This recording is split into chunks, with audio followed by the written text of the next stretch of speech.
Good morning. Welcome to the New Jersey Morning Show. I'm Cara DeFalco. And I'm Lisa Marie Falvo. Cara, can you believe it's already October? No, I can't. I'm very excited. I'm excited that it's October because fall's kind of my weather. I'm excited that we're here together in our new studio. This is great. We don't have like that delay in our conversation. This is going to be a lot of fun. So much fun. I'm so excited.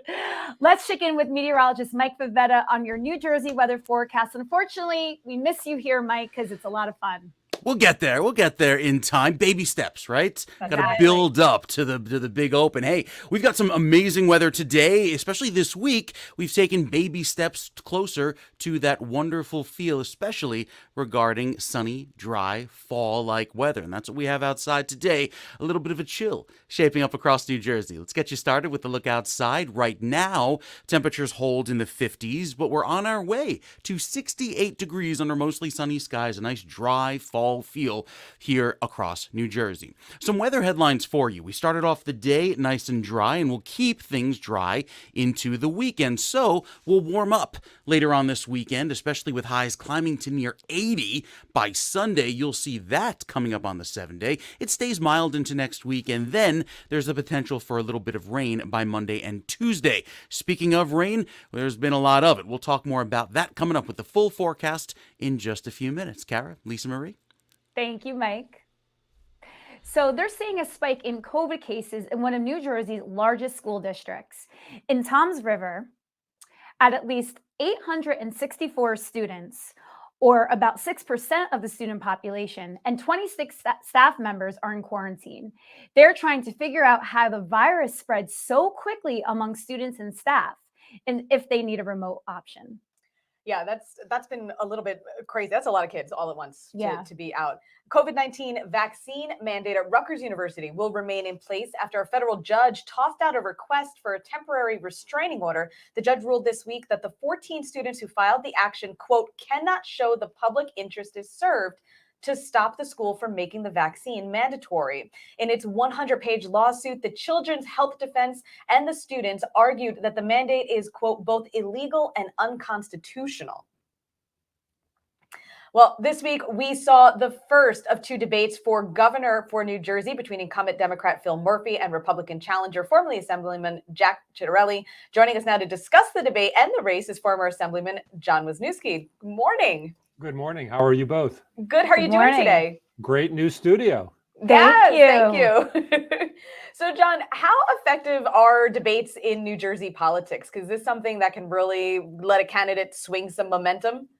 Well, they play on two levels. There's the insider understanding of debates. Anybody who's advising any candidate will tell you that these debates are very important, that they are an opportunity if you're the underdog to break out. Or if you're the incumbent, they're an opportunity to shut things down. But take a look at them from just an ordinary voter standpoint. You have an hour debate in which complicated issues are distilled into a 1-minute response and a 40-second counter reply. That's what, frankly, one of the problems with American politics, just not New Jersey politics today, is that we take very complicated issues and we want to make them understandable in 1:40 seconds. And that does a disservice because some of these things just aren't able to be discussed in that time. I think one of the things that people think about is when they think about debates, they think about the Lincoln-Douglas debate, scholarly dissertations about what goes on. That took all day. Nobody has time to sit and listen to an all-day debate. And so that's what we have today. John, I've often said this just for my own personal stance, as you said, as just a voter, and I've always thought it would be more helpful, at least for me personally, if the candidates were able to, on their websites or in some way, write out, here's the issue, here's how I think it should be handled, here's what I would do, so that people could log on and kind of really on their own time see, okay, what does this person stand for? What is it that they're going to do? What changes do they want to make? Because like you said, to boil it down to the 10-second soundbite, it doesn't do the voters really a whole lot of service. And it becomes a self-fulfilling prophecy. People, because the format requires such a constrained time frame, that's what voters come to expect. And as a consequence, that's what, frankly, a policy gets made so that people can understand it and people can accept it. everybody's very leery of something you have to explain over 5 minutes. It's not something that's welcome in any either Democratic or Republican side. Yeah. John, who won the debate? Oh, Phil Murphy won the debate. Oh, okay. Not even hesitation on your part there. No, but here's the thing, right? These debates, I give Jack a lot of credit. He was well prepared. He certainly, knew his material. And having gone through debate preparation, I think one of the things that you have to be prepared for as a candidate, you have to have a team around you that really beats you up, that really tests your mettle. And so clearly Jack had that. But remember, Phil Murphy comes into this as the incumbent. There's a relatively good feeling, polling supports this, about how he's handled the pandemic. And I think one of the missteps that Jack made in the debate was he was somewhat playing to that conservative base about the pandemic, which is at odds with what most people in the state feel. Yeah, there are things you can talk about with regard to nursing homes or mask mandates, but generally the feeling in the state is that Murphy's done a good job at managing the pandemic. Yeah. The second and final debate will be October 12th. What do both candidates need to do? Well, there's always a big difference between the first debate and the second debate. In the first debate, and you've seen this historically, take a look at Barack Obama's first re-elect debate. It was markedly different from his second one, and the same thing with George Bush, and the list goes on. People come into those first debates kind of with a physician's motto: "Do no harm." Let's just go through this, and we're ahead. Let's do no harm. I think the gloves will come off a little more in the second debate. I think that there were some shots that Governor Murphy missed that he could have taken in the first debate that he didn't. Maybe he was trying to just restrain himself. And there were some things that Jack missed as well in his first go out. And so the second one probably will be even livelier. That's impressive for what was already a very lively debate. Yeah, imagine that, right? It was certainly not a sleeper. There were a lot of good lines.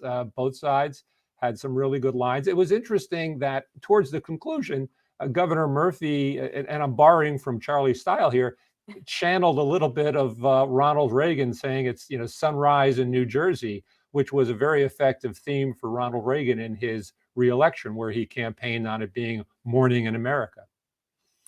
Very interesting. John, thank you so much for your time this morning, for breaking this down for us. We look forward to speaking with you again.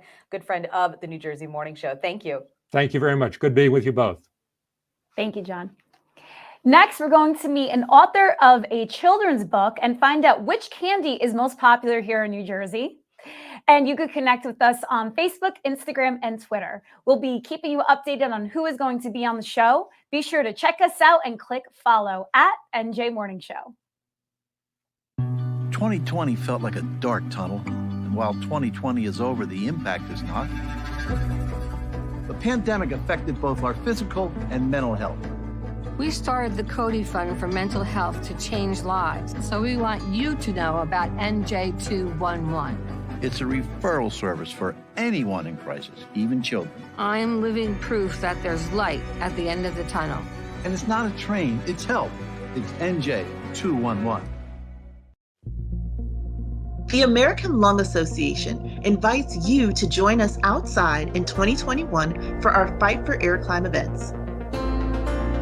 Now more than ever, we need you in the fight for clean air and healthy lungs.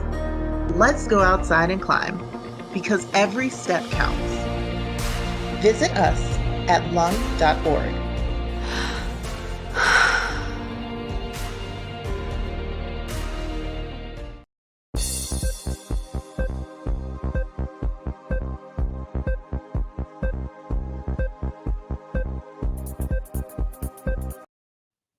Welcome back to the New Jersey Morning Show. Let's bring in Mike Favetta with a check on the New Jersey weather. Hi, Mike. Good morning. Good morning, everyone. Love the new set, nice and bright. It goes along with the weather today.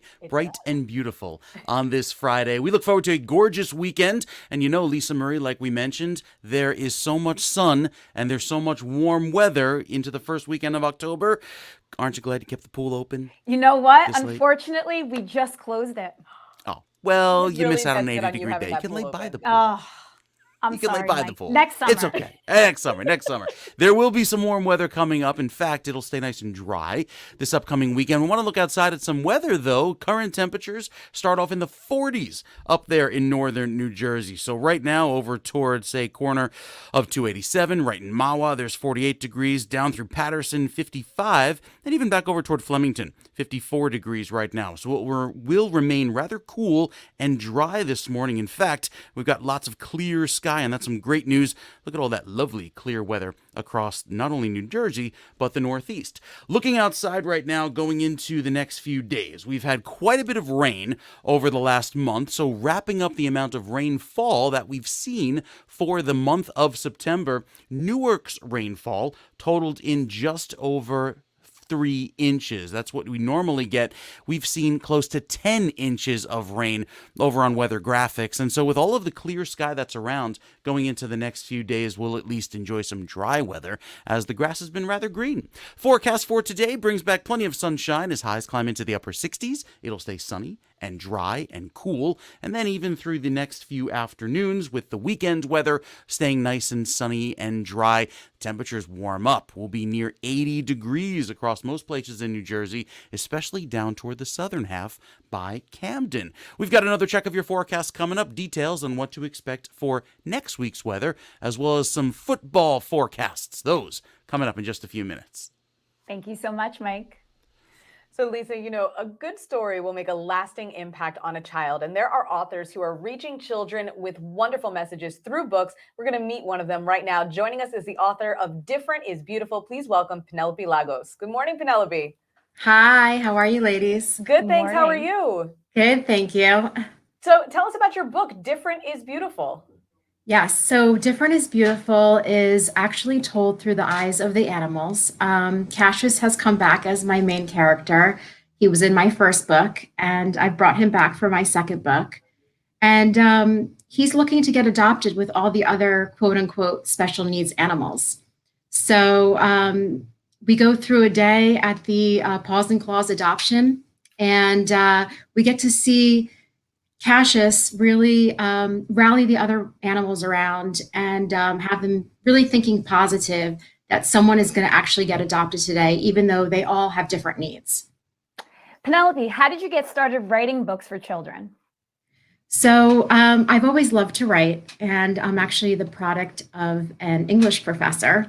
So I guess it's always been in my blood. But I recently, I guess in the last couple of years, I always sort of had ideas in my mind, and just being from the creative world, decided, let me jot those ideas down and see if I can form a story. And that's what I did with my first children's book, I Miss My Best Friend, and now on to Different is Beautiful.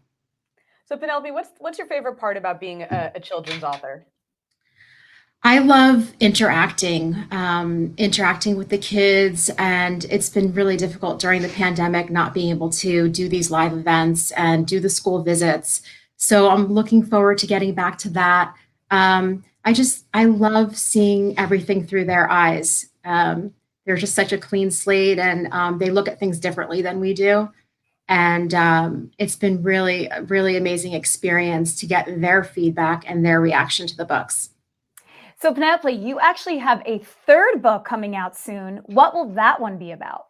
Okay, so the third book I actually wrote during the pandemic. So a lot of people sort of took up hobbies and learned languages and all fun stuff, but I did write the third book. It's called A Changed World. And it's about the pandemic without being about the pandemic. So I don't mention it specifically, but something has happened in the world that has changed us, and has also being told through animals. So all of my books are animal themed. So if you love animals, you'll like them for sure. And that one is slated to come out. I was hoping the end of this year, but taking a little bit longer with the illustrations. So early next year for sure, it'll be out. Penelope, I love the way that you're kind of able to tackle some of these more challenging topics, like you said, in a narrative that children can understand, and through the eyes of animals, which, Lisa has actual child, but I've She does. Congratulations, Lisa. Like Penelope, where can folks find your books? Yeah, so the best way to connect with me is actually on my website.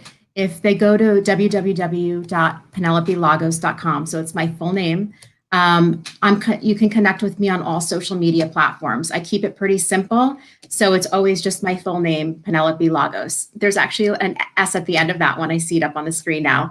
So Penelope. We'll get that corrected in post. No worries. PenelopeLagos.com. And I love to connect with people on social media.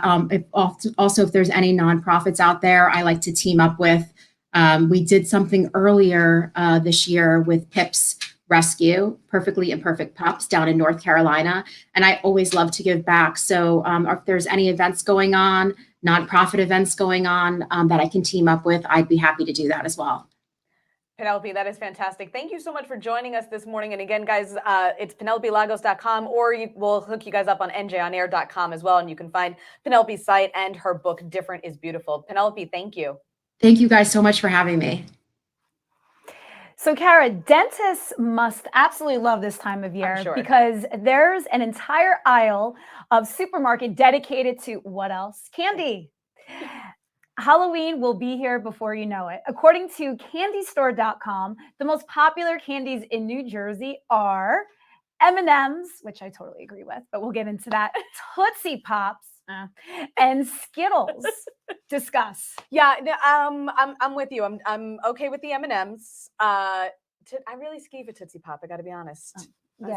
I cannot believe that. No. Where's Reese's on this list? I know. I'm really surprised by that one. And Skittles, I used to like Skittles as a kid. I'm not a candy person. Like, that's why I like the M&Ms, because chocolate, okay. Yeah. I enjoy a good dark chocolate or something like that. Of course. But the other ones, like I said, Tootsie Pop I've never liked, even as a small child. No, I can't wrap my head around I mean, those. it's like right up there with Almond Joy. An almond joy. I don't mind an almond joy. I like coconut. That's why I like coconut. Okay. But I can't. The one that drives me absolutely insane this time of year is candy corn. See, I like candy corn. I skeeve candy corn so bad. I'm like, this is not like, there's nothing in it that even kind of tastes like food or even sugar at this point. I'm like, what is this? I just taste chemicals. Well, yeah, true. But I don't mind them. Jelly beans, do you feel that way about them too? Yeah, I can't do jelly beans. It's that, yeah, exactly. I can't. Yeah. But give me chocolate all day long. All day long. I'm fine with that. Yeah. Yes. I'm looking forward to trick-or-treating. Now I have an excuse to go trick-or-treating again. And just eat all her I'll candy. come along. Exactly. You need help. Do you have a costume? I don't have a costume, no. I haven't thought about it yet. I am thinking of the Wizard of Oz. Oh, I like that. So I'll be Dorothy. And either she'll be a mini Dorothy or maybe like the lion. I like that. Oh, the lion's cute. Then she'll be nice and warm. Yeah. Yeah. And I could put a pink bow. She'll be a lioness. I love it. I love it. All right, guys, let us know actually what you think Lisa should dress the baby as for Halloween. We'll totally read those comments. And up next, we're going to learn how Flynn the dog is helping students with special needs. And of course, you can check us out all day long, NJ Morning Show, on Facebook, Instagram, and Twitter. Follow and like. We love to hear what you have to say. The American Lung Association invites you to join us outside in 2021 for our Fight for Air Climb events. Now more than ever, we need you in the fight for clean air and healthy lungs. Let's go outside and climb, because every step counts. Visit us at lung.org.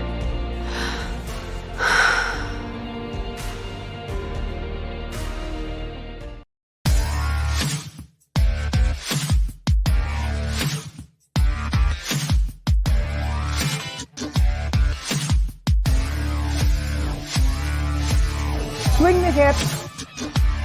Oh boy, they weren't kidding. Whew. You're looking for a gold crown? Sure. So you say you're helping people through. How are you doing that?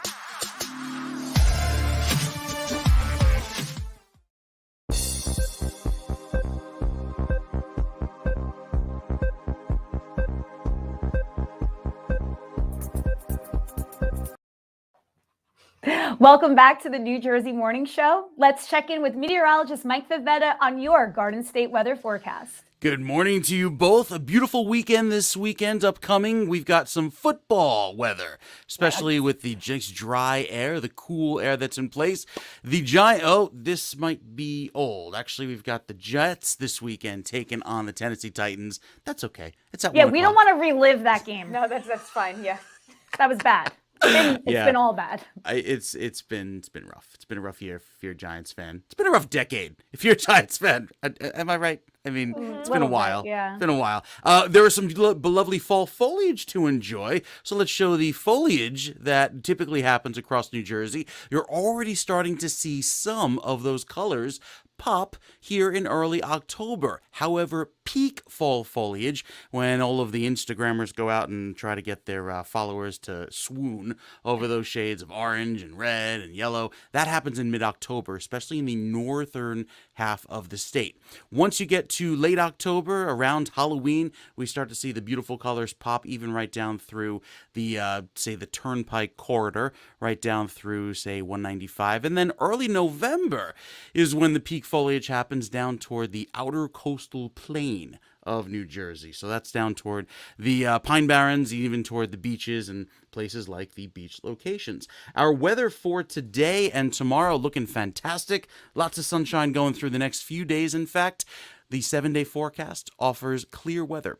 right throughout this upcoming weekend, warmer by the end of the weekend, especially with some rain that comes in by Monday and Tuesday. A little bit of wet weather to start off next week, but feeling fine here across New Jersey, especially with some dry weather this upcoming weekend. So get out and enjoy all of the fall festivities, whether it be the pumpkin picking, the hay rides, the corn maze, or even, I don't know, hopping a flight across the pond over to Italy. We'll talk more about Kara's trip Great in flying just a weather. bit. I was going to say, I'm really just glad to hear that Sunday's weather is going to be nice, because I think the last time I checked, it was supposed to rain, and I was like, man, if that flight gets delayed. Did you check with the meteorologist, or did I you did not ask check your with my digital most favorite assistant? meteorologist. I did not. There you go. And there's the correct Jets game as they take on the Tennessee Titans at 1 o'clock. Mike, thank you very much for the beautiful forecast. We always appreciate it. You bet. So Governor Phil Murphy announced the Return and Earn program to assist unemployed workers in their return to work and help small businesses fill positions. So workers that are hired through this program, Return and Earn, will receive a $500 return to work bonus in their first paycheck. So candidates must be New Jersey residents and work full time with at least 32 hours a week. Eligible businesses must have 100 or fewer current employees, and the positions to be filled must pay at least $15 an hour. Employers may receive up to $10,000 in wage subsidies to hire and train new employees for up to 6 months. I like this. I think this is sounds like a good plan. It feels like everybody kind of wins here. Yeah, let's get back to work for sure. So a Yellow English Lab and his owner, an occupational therapist, are helping students at the Phoenix Center, a school that serves students with autism, multiple disabilities, behavioral and intellectual disabilities. Alex Lee and I spoke with Finn's owner the other day. Let's check it out. A Yellow English Lab and his owner, an occupational therapist, are helping students at the Phoenix Center, a school that serves students with autism, multiple disabilities, behavioral and intellectual disabilities. Flynn the dog is key to helping students communicate and learn during their occupational therapy sessions at school. Joining us live on the New Jersey Morning Show is occupational therapist Lauren Martini. Lauren, good morning, and good morning to you, Flynn. Hi, Finn. Good morning. How is the Phoenix Center's pet therapy program helping students? Finn comes here on Fridays for the full day, and he does a variety of things with the students. As an occupational therapist, I work with all the students in the school, and we go around and we visit kids, and we work on communication, we work on socialization. And then I don't know if you can see some of the things in the background, but we do a lot of physical activities with Finn, like he'll ride on his skateboard and the kids will pull him. So things that he's very motivating for the students. So when a lot of the kids don't want to or aren't as motivated to move around, but when Finn's there, they're very happy. They'll pull him, they'll run with him, they'll smile at him. And he's also very engaging. So, some students have difficulty with eye contact or communication. But when Finn's there, they kind of light up. They'll look at him first. Sometimes it takes them a little longer, but then they might give him a command like, he knows a ton of words, so sit or down, and they get the immediate feedback that he does it. So they see that their words have a meaning, and that he listens to them. So and he also, it's great for the staff also. Everybody's happy to see him when he comes to the building, so. He's a morale booster.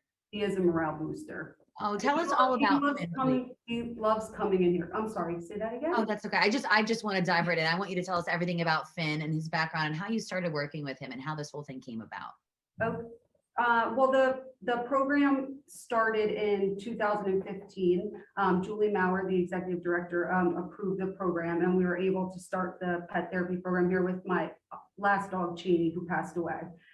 Finn came from a breeder in Ohio. I looked for him.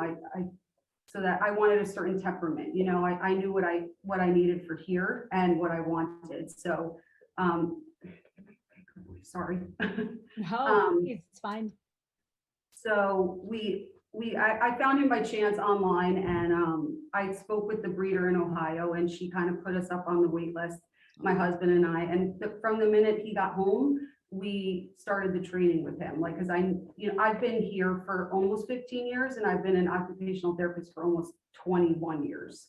Wow. So I kind of knew what I wanted to do with him and my vision of what I saw him doing here at the Phoenix Center. So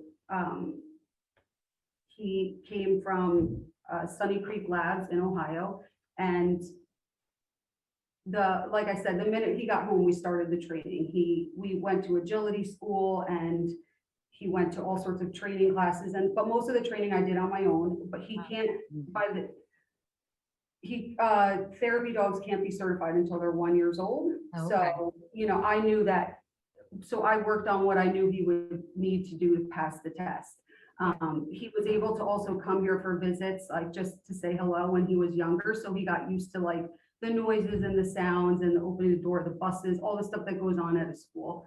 But when he was 1, we took the test through the Bright and the Beautiful. He's certified through the Bright and the Beautiful, which is a therapy dog an association that certifies them in Morris Plains, New Jersey. Wow. And once he's accredited, then he's licensed. So now he's a certified therapy dog. Finn's star is rising. Wow. Unbelievable. Lauren, why are dogs so effective in reaching people? I think that because they're non-judgmental, and they have no expectations of anyone. He doesn't care what you're doing, what you look like, or what you're saying. He's just very inviting and makes you want to like engage and speak with him. Oh, my heart is just about ready to explode. This is just so sweet. Now, can you think of anything to share with us, maybe some of the most memorable things Finn has helped the students there accomplish, or anything that stands out from his work at the school? Sure. There's, one thing that pops in mind is there was one student who was not so motivated to, stand on her own. She would always look for, a person to help her or something. She would crawl a lot on the ground before she stood up. But she loved Finn. And that's another thing. You don't know who's going to really like him or who's going to be motivated by him until they see him. Mm-hmm. But she was so excited to see him and motivated that she was able to stand up on her own from the ground, which was something that she hadn't done before. In here. Lauren, where can people find out more about the Phoenix Center? They can go to the phoenixcenternj.org, or we are on Facebook and Instagram. Great. And can we see pictures of Finn on there? Yes, there are posts from him. Yes. Oh my goodness, you'll be getting 2 new followers today. Thank you so much, Lauren and Finn. You guys have been wonderful. Finn, thank you so much for your service. You truly are just such a special dog. And Lauren, thank you for your work. It's truly remarkable what you're doing. Thank you. How cute is he? Yes, adorable. Oh my goodness. So well behaved. Dogs are the best people. I'm sorry. They just are. Hey, they're low maintenance, right? No drama. No drama. You know what? It's just so, well, I can't say no drama. My dog is a drama queen, but it's so nice to be judged by your character, I feel like, versus your action. Like, they don't ever take that into consideration. Like, they're like You're cool. I like you. Yeah. It's fine. We should be more like dogs. We should. Everyone should. Yes. Life would be easier, that's for sure. Definitely. Hey, coming up next, we are going to talk about the new Sopranos movie, The Many Saints of Newark, with the head of the New Jersey Motion Picture and Television Commission. I am so excited about this movie. I know you are too. Everybody's been talking about it for weeks already. And of course, don't forget to check us out online at NJ Morning Show, Facebook, Instagram, and Twitter. Like, share, comment, follow along. We're going to share with you all the guests that we have coming up. Plus, if you missed anything, you can catch it right there as well. What would happen if I had to pick up the phone to call 911 for one of my family members or one of my neighbors? What would I do if no one was on the other end to respond? What if there was no 911?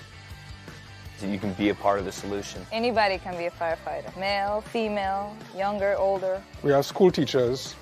We have leaders in business. Is me, you, anyone that wants to be. There is no typical firefighter.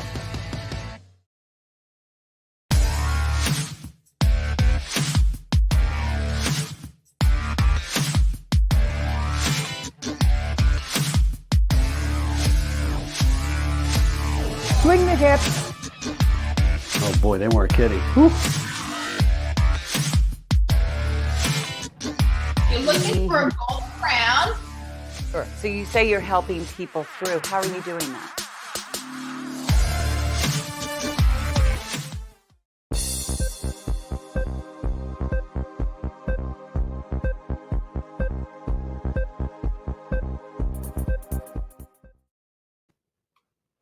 Welcome back. Let's get a check of our weather with meteorologist Mike Favetta. And your Jersey forecast is looking bright and beautiful for this weekend, right, Mike? It looks pretty awesome. Great weather to enjoy. You've got fantastic conditions all around New Jersey, especially with that nice dry feel that takes you into early next week. Now, there will be a few showers and clouds moving in by Monday and Tuesday, but for the weekend, we'll get out and enjoy. Even if you want to do some outdoor dining, the afternoons will be spectacular. So your weather menu looks pretty perfect here across the state. Morristown's temperature climbing to 63 this afternoon. And remember, with sunset happening right around 6 to 6:30, yeah, there will be some pretty chilly conditions coming up after the sun sets and going into the 7, 8 o'clock hour. So I would say early afternoon dining would be a better bet, especially if you don't want to feel too chilly. 66 in Hoboken, 62 over toward Princeton, and 63 over in Long Branch. If you've been noticing why your nose has been running, your eyes are itchy, the scratchy throat, it's probably the grass and weeds pollens. It's the weeds and ragweeds specifically that have been running very high the last few days. Today reported as high, but I think going forward as that wind and rain come in on Monday and Tuesday, that will help to lower those allergens. And speaking of a little bit of rain, you see it here on the 7-day. Some of that wet weather that gets going on Monday lasts into Tuesday and even in Wednesday. Does it mean 3 days of downpours? No, absolutely not. It's one of those typical October patterns that gives us clouds most of the day with a few spot sprinkles here and there each of those 3 days, Monday, Tuesday, and Wednesday. And then the sun returns by Thursday of next week. So get to enjoy a nice October feel with those chilly overnights.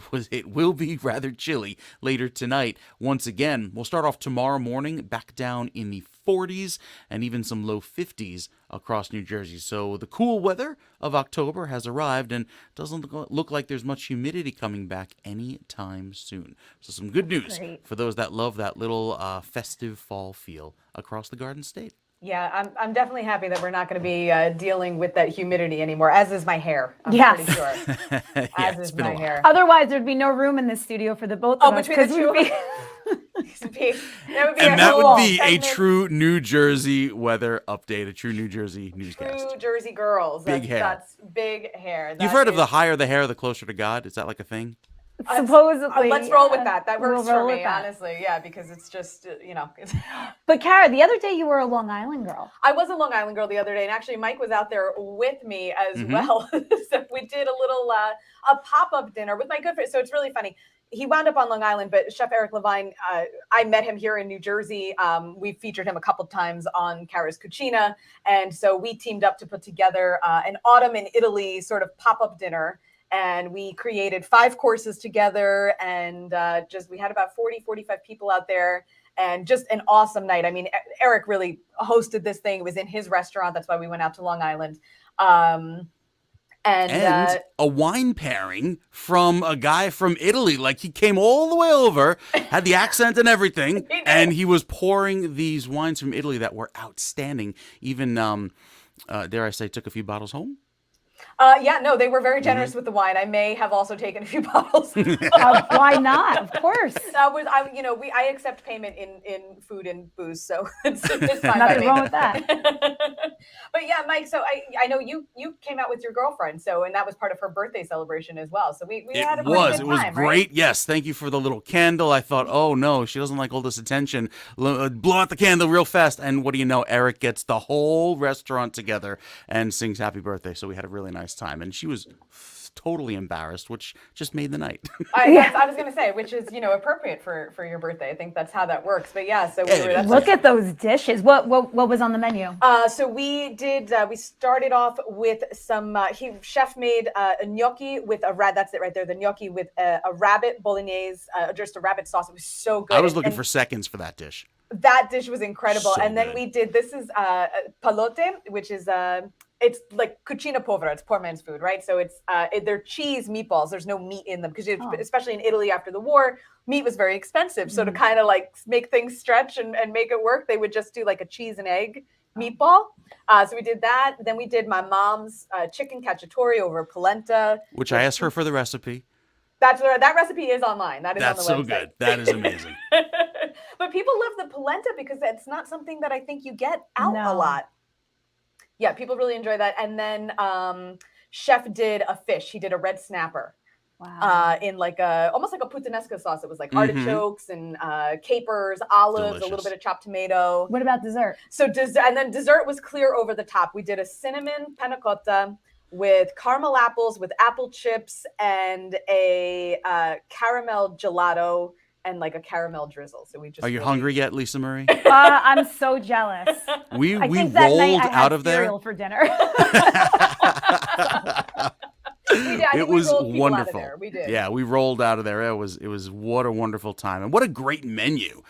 So much diversity to kind of highlight the little regions of Italy. So had a really great time, and props to the chefs. Thank you. So yes, I'm hoping that Pam or Gerald will jump in our ears if we're ready to bring on our final guest. Right. I think we're ready. All right, cool. All right, Mike. Mike, are you going to see The Many Saints of Newark this weekend? I can't wait. Oh, absolutely. You kidding me? HBO Max is all loaded and ready to go. I was going to say, are you doing it at home or in a theater? That was our other conversation. Probably from home. Yeah. I skeeved a movie theater before there was a pandemic, so. All right, well, we're going to go right into the movie now. So New Jersey obviously has a very special connection to The Sopranos, and there are a lot of people excited about this movie, present company included. Yes. Let's check it out. We have some video of the filming. What'd you say? What? Antonio Soprano. I wonder if I can talk to you alone for a moment, Mrs. Soprano. On the basis of the Sanford Binet, he's high IQ. You can't prove it by me. He's got a D+ average. Well, he doesn't apply himself, but he is smart. The results tell us he's a leader. So The Sopranos was filmed in homes, shops, diners, and other local establishments throughout the Garden State. Joining us now is Stephen Gorelick, Executive Director at New Jersey Motion Picture and Television Commission. Good morning, Stephen. Good morning. So first off, how excited are you for this movie? I've been waiting for a couple of years now. We all have, right? You know, the release was delayed, Yes. as so many other productions were delayed in terms of their release because of the pandemic. Well, I'm no longer waiting because I did go to a screening of it. I will confess last week, but I couldn't wait. And 30 seconds, what was your opinion on the flick? Oh, I think it's tremendous. It's very different from what you might expect. It's not the TV series. It takes place before obviously the TV series. It's a prequel, and it focuses on a character who's only mentioned during the TV series, not a character who we actually saw in the TV series. Obviously, the regular characters are there in their younger selves, but there's no people from the original series in this prequel, and it just feels different, but it's tremendous. I mean, the characterizations, it still has tremendous impact, and it feeds all that nostalgia for the show. You know what? Did you? Because I feel like so much of movies and TV these days is like a prequel, a sequel, kind of rehashing something that worked well once upon a time. So you're saying that this is done well. It stands alone because sometimes it doesn't quite work out the way the audience anticipates. Yeah, I mean, David Chase did do something different here. It doesn't have the exact same feel of the show. It's something different, but tremendous in its own right. And of course, for us, just to watch a movie, we just love seeing the locations as they actually appear on screen, having known what went into the actual making of the show. And we have to remember, historic perspective is important here, that this show was a game changer, not just for New Jersey. Certainly for New Jersey, it attracted a lot of other productions because it made New Jersey a cool place to film movies and TV shows, but also in television history, because this laid the groundwork for the types of excellent series that are airing today. It had that operatic kind of feel, and the production values. This is one of the first TV shows to be shot in widescreen with that level of production value. It was a game changer for the television industry, and a remarkable show and a remarkable movie. Yeah. How was it seeing Michael Gandolfini fill his father's role? And, how convincing was he as young Tony Soprano? Oh, you could see some of the, he didn't do an imitation, but you can see some of the same inflections and such. It's really, I've been using the word haunting. That's really what it is, especially in light of Gandolfini's far too soon passing. It works very, very well. Although people should know that he's actually a supporting character in the movie. The main character is Christopher Moltisanti's father. He's the main character in the movie. Does a fantastic job, by the way, I will say. And choosing Alan Taylor as a director was really an inspired thing to do, because he directed some of the very best episodes of the TV show, and you couldn't have picked anyone more appropriate to do this.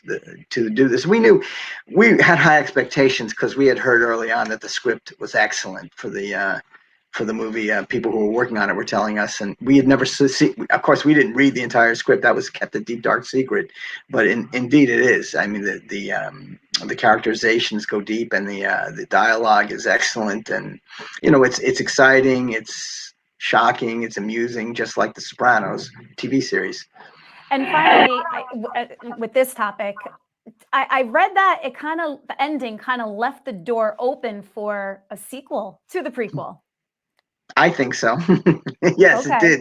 It certainly. I'm not saying that that David Chase has indicated he's going to be doing that, but it certainly let the door open. There's no question about that, and I suspect that was probably intentional. Well, so there's no cut to black. That is for sure at the end of this movie. No, People's relationships but aren't going to end there over are who scenes accidentally turned off the TV.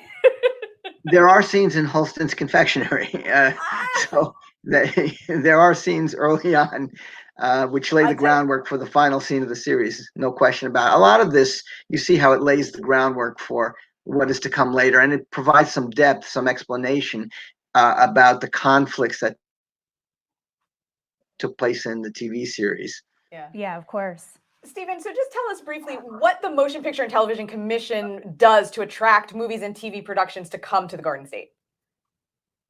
Well, we've been around since 1978, and we promote the film and television industry here primarily because of the economic advantages for the state and the employment that motion picture and television production creates. We assist film companies in scouting and securing locations and services while they're here in New Jersey, finding all the production needs, taking care of them. We help to cut red tape and make it easy and pleasant to film in New Jersey. We also work with the New Jersey Economic Development Authority in terms of our incentive programs, which are quite important. When the incentive was reestablished in 2018, it really changed everything. It leveled the playing field with neighboring states and states across the country and countries across the world, really. And right now we are just inundated with film and television production, I am happy to report. That is great. What's in production right now around the state? Right now we have a movie called Jules filming with Ben Kingsley. It's about an old man who finds an alien in his backyard. We have a movie just about to start shooting called The Greatest Beer Run Ever with Russell Crowe is in it, and it's got a great cast. Bill Murray is in it. Wow. Zac Efron. Yeah, that's about to start shooting. Also now in production, currently shooting, is a movie called Bros with Billy Eichner. It's a Universal Pictures feature film. They just did some big scenes in Westfield day before yesterday. A movie called Cat Person with Nicholas Braun from Succession and Amelia Jones. We have a movie called A Good Person that's coming in. That's Zach Braff's movie. Zach Braff, who's from Essex County. Yeah. A lot of Essex County filmmakers like David Chase. And that's a movie with Morgan Freeman that's going to start shooting very, very shortly. And we have a lot of, we have a Paramount feature called Something's Wrong with Rose. That's with Sosie Bacon, who was from Mayor of Easttown, Kevin's Bacon's daughter, actually, to give you a little background. And then we have a bunch of TV series. What's that? 6 degrees of Kevin Bacon. Yeah, well, Kevin Bacon's been in New Jersey a lot, so you don't have to look very deep. He's done recently, Governor Murphy attended a ribbon cutting at a new production studio in Jersey City. I actually used to live right around the corner from the Cave and Point Studios. Have production started there? Oh yeah, Cinelli Studios, 3 large stages, 19, 24, and 27,000 square feet. There's an MTV series shooting there right now called Wild and Out with Nick Cannon. I think it's season 17. They're taking over 2 of the stages, and we have a very big production that's going to be coming in right after that. I can't announce it yet, but they're doing really well. Those stages are fabulous. They are state of the art. Beautifully done from the ground up. It was purpose-built construction. So these are studios that were meant to be studios, not just adaptations. Fantastic facility. I like that we're getting the sneak peeks here in the New Jersey Morning Show. Little inside scoop here. And I just love how film and television production is so alive and well. Yes, absolutely. It really makes me happy to hear that. So Stephen, thank you so much. Where can people find out more about the commission? Well, you can go to our website, www.film.nj.gov. You can find out things that are now filming. You can look at the New Jersey filmography. If you're a filmmaker, there's all kinds of resources for you there, including a wonderful, wonderful location library that you can access and find what you're looking for. People who want to submit their locations to the location library can do it online. We have an excellent website, so I encourage people to look at it and utilize it. Stephen, thank you so much for joining us this morning. I really appreciate it. I hope you have a great weekend, and we all plan on enjoying the Many Saints of Newark. Enjoy it to the fullest. This was fun, Stephen. Thank you so much. You're welcome. So Kara is going to unfortunately be away for a few weeks, but for a very good reason. You have a huge trip coming up. Oh man, this trip has been, I'm so excited. It's been postponed and postponed and postponed, and I leave Sunday. We're actually going a little early to spend some time with family. And then yes, the Cucina culinary tour of Italy is finally taking place. So we are, and unfortunately we're down a few people as well, but we're going to be escorting I think 17 or 18 people through the region of Campania, which is Naples, Sorrento, and the Amalfi Coast, dining, cooking together, seeing the sights, and just really kind of soaking in that, Italian culture through their cuisine. And I can't wait. I'm so excited. I hope we could check in with you during your trip. Absolutely, you can. Yeah, so definitely. I mean, we'll set up a call or something, and I'll get, because it's 6 hours ahead. So to do this is like, it'll be the middle of the day for me. So no problem there. But yeah, and then of course, everybody can follow along on social media. I'll definitely be posting and sharing stuff like that. And yeah, I'm just so excited. That's like dreaming about. I still have loads of laundry to do when I get home today, but other than, we'll get there eventually. Yeah, you will. Well, safe travels. Thank I know you you're very going to have an much. amazing time, and I can't wait to see the sights and sounds. Yes, we'll bring it all to you. So again, anybody who wants to follow along, my YouTube channel, you can you'll definitely catch all the videos there, and then Instagram at Cara DeFalco, you can follow along there as well. So all right, well, I will miss you. I know I'm going to miss you guys. I will. I promise to come home. And bring food. Bring food. Bring food. Whatever you can get through customs, just bring. That's, I have a really funny story real fast. My dad does stuff like that where like he'll bring like, a loaf of bread, like a whole thing of cheese and a salami on the plane and like a bottle of wine. And he goes, if they question me, I'm just going to tell them that's my snack for the plane ride. Exactly. I'm like, sure, Dad, that's it. We're going to eat a pound of salami on the ride home. Sure. I love it. Well, thank you. My pleasure. This was so much fun being in the studio today. Can't wait to be back again. Yes. Well, before you know it, those trips, they always go by so quick. I know. Vacation goes far too fast. I know. Well, that just about wraps it up here on the New Jersey Morning Show. Thank you guys so much for watching. We appreciate it. And remember, you can tune in live every Friday morning starting at 9 a.m. right here, NJ on Air, and across all our social media channels. We hope you have a fantastic weekend.